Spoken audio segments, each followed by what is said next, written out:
Здравейте! Маги представя апетитна рецепта за пълнени кюфтета, а аз съм Сандра и ще ви покажа как лесно да си ги приготвите стъпка по стъпка.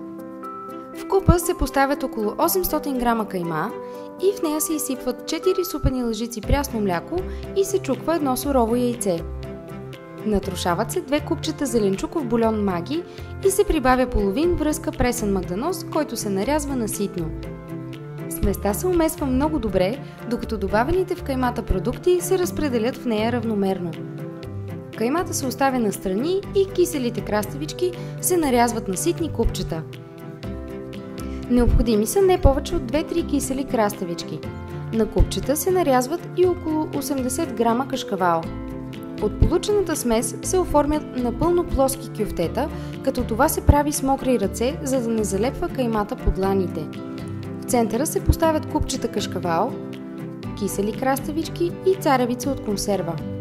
Кюфтетата се завиват, за да станат с кръгла форма и плънката да се скрие от всички страни. В тиган се загрява мазнина и кюфтетата се пържат в нея от всички страни до готовност на каймата.